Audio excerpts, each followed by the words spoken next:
Hello everyone, আসসালামু আলাইকুম। Welcome to my YouTube channel Rajshahi রান্নাঘর। রাজশাহী রান্নাঘর থেকে আমি শিখা তোমাদের মাঝে হাজির হয়েছি আরও একটি ভিডিও নিয়ে। আশা করি তোমরা সবাই পুরোটা দেখে কেমন হয়েছে আমাকে বলবা। তাহলে চলো আমি ভিডিওটি শুরু করি। আজকে আমার ভিডিও হচ্ছে বাঁধাকপির ভাজি। আমি বাঁধাকপির ভাজিটা সহজ পদ্ধতিতে এবং ঘরোয়া উপকরণে কিভাবে ঝটপট রান্না করে ফেললাম সেটা তোমাদের সঙ্গে আমি শেয়ার করব। এটা অবশ্য নতুন কিছু না, তারপরেও যারা নতুন রাঁধুনি আছে, ব্যাচেলার ভাইরা আছে, তাদের জন্য অনেক উপকার হবে আমি ভাবছি। তার জন্য আমি ভিডিওটা করে ফেললাম।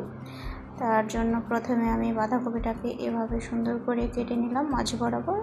তারপর আবার এটা মাঝ বরাবর আমি কেটে নিচ্ছি। দেখো আমি কিভাবে কেটে নিচ্ছি, তোমরা একটু সঙ্গে থাকো তাহলে অবশ্যই বুঝতে পারবে। দেখো আমি তারপর আবার মাঝ বরাবর কেটে নিলাম। এবার আমি এটাকে ঝিরে করে কেটে নেব, মানে একদম পাতলা পাতলা করে কেটে নেব। তোমরা যত ইচ্ছা পাতলা করতে পারো, এটা কোনো সমস্যা নেই। যত পাতলা করবে তত ভালো হবে। আমি যতটুকু পেরেছি করতে ততটুকু করেছি, ততটাই তোমাদের সাথে শেয়ার করলাম। আমি এভাবে আবার কেটে নিচ্ছি। আমি সবগুলো এভাবেই কেটে নিব। বন্ধুরা, তোমরা যদি আমার চ্যানেলে নতুন হয়ে থাকো অবশ্যই আমার চ্যানেলটাকে সাবস্ক্রাইব করে দিবে এবং পাশে থাকা বেল আইকনটা ক্লিক করে দিবে। যখনই আমি ভিডিও ছাড়বো তখনই তোমাদের মাঝে যেন পৌঁছে যায়।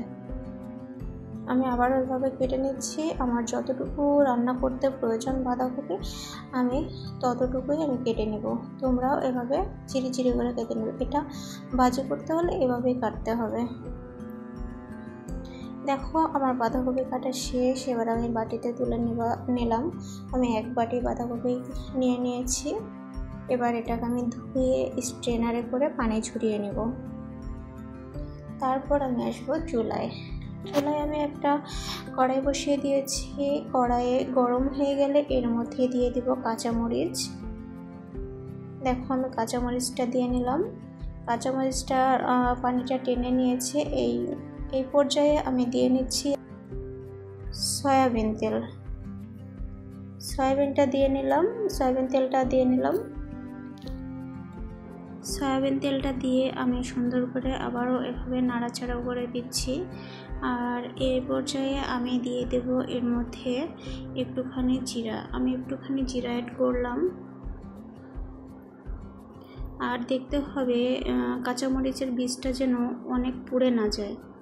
অনেক পুড়ে গেলে তখন আবার তেতো লাগবে। আমার এখন যে পর্যায়টা দেখছো, এই পর্যায়ে আমি এর মধ্যে ধুয়ে রাখা বাঁধাকপিটা অ্যাড করে দেব। দেখো আমি স্ট্রেনারে করে ছেঁকে নিয়েছি যেন একটুও পানি না থাকে।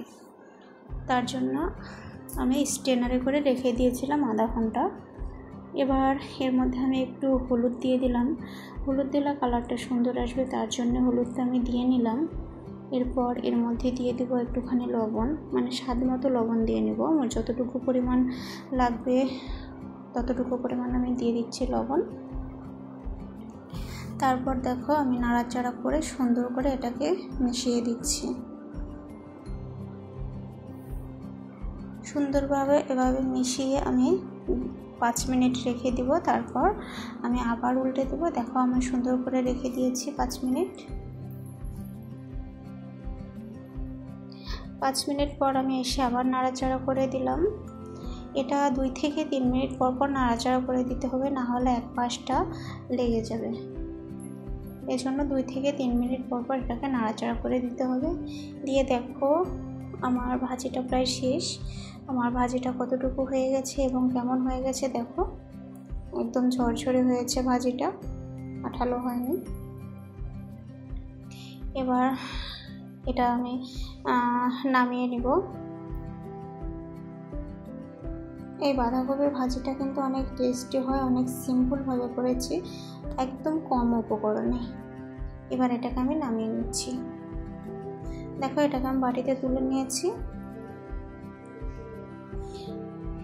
আর ভাজিটা কিন্তু অনেক ভালো হয়েছিল খেতে, তাই জন্য তোমাদের সঙ্গে আমি শেয়ার করলাম। তোমাদের যদি ভালো লাগে তাহলে অবশ্যই একটা লাইক কমেন্ট করবে, একটা শেয়ার করে দিবে এবং পাশে থাকা বেল আইকনটাকে অল করে দিবে। দেখা হবে আবারও কোনো নতুন ভিডিওতে। সেই পর্যন্ত তোমরা ভালো থাকবে, সুস্থ থাকবে এবং আমার পাশে থাকবে। যদি আমার ভিডিওটি তোমাদের অনেক ভালো লেগে থাকে অবশ্যই একটা লাইক করবে, সুন্দর একটা কমেন্ট করবে এবং একটি শেয়ার করে দিবে। সে পর্যন্ত তোমরা ভালো থাকো, সুস্থ থাকো। আল্লাহ হাফেজ, টাটা।